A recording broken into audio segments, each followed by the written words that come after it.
დაფიქრებულ ხართ ოდესმე, რატომ ხდება, რომ ასაკის მატებასთან ერთად ჩვენი სხეული თითქოს ნელ-ნელა ფუჭდება? აი, თითქოს რაღაც შინაგანი გარანტიის ვადა გასდის. დღეს ჩვენ სწორედ ამ საიდუმლოს ჩაუღრმავდებით პირდაპირ უჯრედის დონეზე. მოდით, პირდაპირ დავსვათ ის კითხვა, რომელიც ალბათ ყველას გვაწუხებს. რატომაა, რომ ყოველი ახალი წელი თითქოს ახალ გამოწვევას გვიჩენს ჯანმრთელობის მხრივ? ეს უბრალოდ ცხოვრების კანონია, რომელსაც უნდა შევეგუოთ, თუ ამის უკან რაღაც უფრო ღრმა ბიოლოგიური მექანიზმი დგას. ახლა მოემზადეთ, იმიტომ რომ ეს რიცხვი, რბილად რომ თქვათ, შოკის მომგვროლია. 65 წელს გადაცილებული ადამიანების 80%-ზე მეტი ერთდროულად რამდენიმე ქრონიკულ დაავადებასთან ერთად ცხოვრობს. ამას მედიცინაში მულტიმორბიდობას ეძახიან, მაგრამ სინამდვილეში ეს უბრალოდ იმას ნიშნავს, რომ ეს გამონაკლისი კი არა, სამწუხაროდ ნორმაა. მაგრამ რატომ? ამ დიდი თავსატეხის ამოსახსნელად ჩვენი დღევანდელი მარშრუტი ასეთია. პირველ რიგში ჩაუღრმავდებით თვითონ დაბერების პროცესს. შემდეგ გავიცნობთ ჩვენი სხეულის ერთ-ერთ ყველაზე მნიშვნელოვან მოლეკულას. ვნახავთ, რას ამბობს მეცნიერება, რა არის მთავარი პრობლემა და ბოლოს შევეხებით უახლეს ტექნოლოგიებს, რომლებსაც შესაძლოა ყველაფრის შეცვლა შეუძლიათ. და აი ისიც. ჩვენი ამბის მთავარი გმირი. ეს არის მოლეკულა სახელად გლუთათიონი. შეიძლება ბევრ თქვენგანს მის შესახებ არც სმენია. მაგრამ დამიჯერეთ, ის თქვენი ჯანმრთელობისთვის ფუნდამენტურ გადამწყვეტ როლს თამაშობს. რა არის ეს გლუთათიონი? მარტივად რომ ვთქვათ, ეს არის პაწაწინა ცილა, რომელსაც ჩვენი საკუთარი სხეული, ჩვენი ყველა უჯრედი ბუნებრივად აწარმოებს. მისი მთავარი დანიშნულება კი ჩვენი უჯრედების დაცვაა.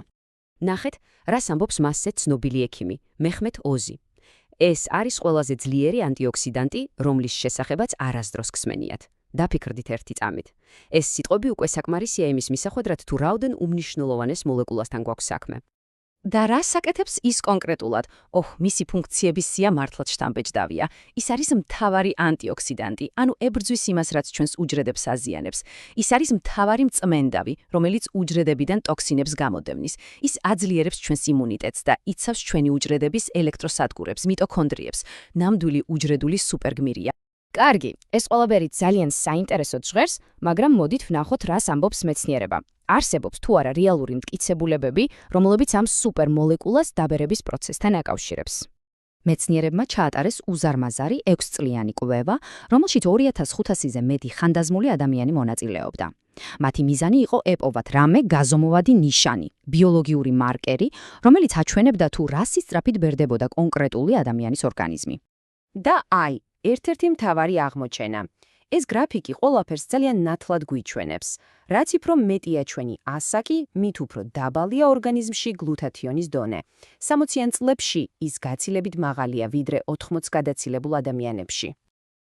აი აქ კი, ყველაფერი კიდევ უფრო საინტერესო ხდება. მკვლევარებმა აღმოაჩინეს პირდაპირი კავშირი. რაც უფრო მეტი ქრონიკული დაავადება ჰქონდა ადამიანს, მით უფრო დაბალი იყო მისი გლუთათიონის დონე. ხოლო ყველაზე ჯანმრთელ ადამიანებს, ვისაც არც ერთი დაავადება არ აწუხებდა, ყველაზე მაღალი მაჩვენებლები ჰქონდათ. ასე რომ, კვლევის საბოლოო ყველაზე მნიშვნელოვანი დასკვნა ასეთია.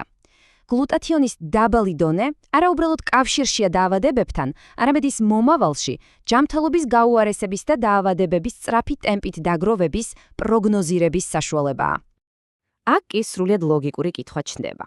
თუ ვიცით, რომ გლუტათიონი ასეთი მნიშვნელოვანია და ასაკთან ერთად მისი დონე იკლებს, რატომ არ ვიღებთ მას უბრალოდ დანამატის სახით? რა გვიშლის ხელს?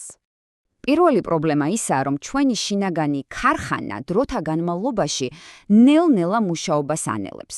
უკვე 20 წლის ასაკში მისი წარმოება დაახლოებით 15%-ით მცირდება, 40-ში 30%-ით, ხოლო 50 წლისთვის ჩვენი ორგანიზმი თითქმის ნახევარს გამოიმუშავებს. და ეს სამწუხაროდ ყველას ეხება. მაგრამ მთავარი გამოწვევა ეს არის. აბების ან კაფსულების სახით მიღებული ტრადიციული გლუთათიონი უბრალოდ არაეფექტურია. რატომ? იმიტომ რომ კუჭის მჟავა მას შლის და ანადგურებს, სანამ ის მოასწრებს სისხლში და მით უმეტეს უჯრედებში მოხვედრას. მისი შეწოვა ძალიან დაბალია. და აი სწორედ აქ შემოდის სცენაზე თანამედროვე მეცნიერება და ინოვაცია. მეცნიერები ამ მიწოდების პრობლემის გადაჭრას სრულიად ახალი მიდგომით, ნანოტექნოლოგიით ცდილობენ. ნანოტექნოლოგია. ეს სიტყვა შეიძლება რთულად ჟღერდეს, მაგრამ იდეა ძალიან მარტივია. ეს არის მეცნიერება იმის შესახებ, თუ როგორ დავაპატარავთ ნივთიერებები წარმოუდგენლად მცირე ნანოზომის ნაწილაკებამდე. დანამატების შემთხვევაში ეს იმას ნიშნავს, რომ მოლეკულა იმდენად პატარავდება, რომ მას შეუძლია ბევრად მარტივად შეაღწიოს ორგანიზმში. მოდით ვნახოთ, როგორ მუშაობს ეს ერთ-ერთი ასეთი ტექნოლოგიის მაგალითზე. ყველაფერი იწყება ულტრასუფთა წყლით, რომელშიც ინგრედიენტებს აპატარავებენ ნანოზომამდე. შემდეგ ამ სითხეს იღებენ ენის ქვეშ, საიდანაც ის პირდაპირ სისხლში შეიწოვება. ანუ ის სრულად უვლის გვერდს კუჭის აგრესიულ გარემოს და წამებში აღწევს დანიშნულების ადგილამდე, ჩვენს უჯრედებამდე. აი ასე გამოიყურება პროდუქტი, რომელიც სწორედ ამ ტექნოლოგიას იყენებს. ეს აღარ არის რაღაც აბსტრაქტული მეცნიერება, ეს უკვე რეალური, ხელშესახები გადაწყვეტაა, რომელიც მომხმარებლამდე აღწევს. მოდით ახლა ყველაფერი შევაჯამოთ და მოვალში გავიხედოთ. რას შეიძლება ნიშნავდეს ეს ყველაფერი იმისთვის, თუ როგორ აღვიქვამთ ჩვენ ჯანსაღ დაბერებას. დოქტორ ვალდესს აქვს გენიალური შედარება ამ ტექნოლოგიური ნახტომის აღწარედად. ის ამბობს, რომ ძველი ტრადიციული მეთოდები იგივე იყო, რაც გორგოლაჭებიანი ციგურებით გადაადგილება, ხოლო ეს ახალი მეთოდი რეაქტიული გამანადგურებლით ფრენას გავს. განსხვავება სისწრაფესა და ეფექტურობაში მართლაც კოლოსალურია. მოკლედ, რა არის თავარი, რაც დღეს უნდა დავიმახსოვროთ?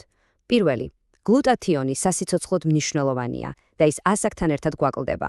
მეორე, მეცნიერება გვეუბნება, რომ ამ მოლეკულის ნაკლებობა პირდაპირ კავშირშია დაავადებების დაგროვებასთან. მესამე, ჩვეულებრივი აბები არაეფექტურია. და მეოთხე, ახალი ნანოტექნოლოგიები გვთავაზობს ამ პრობლემის გადაჭრის რეალურ გზას. და ბოლოს მინდა რომ ამ ერთ კითხვაზე დაფიქრდეთ. თუ ჩვენ შევძლებთ ორგანიზმში ამ ერთი ცენტრალური მთავარი მოლეკულის დონის ოპტიმიზაციას, ხომ არ ნიშნავს ეს იმას, რომ ჩვენ შეგვიძლია ფუნდამენტალურად შევცვალოთ ის, თუ რას ნიშნავს დაბერება. ეს არის კითხვა, რომელზე პასუხიც შესაძლოა ჩვენს მომავალს განსაზღვრავდეს.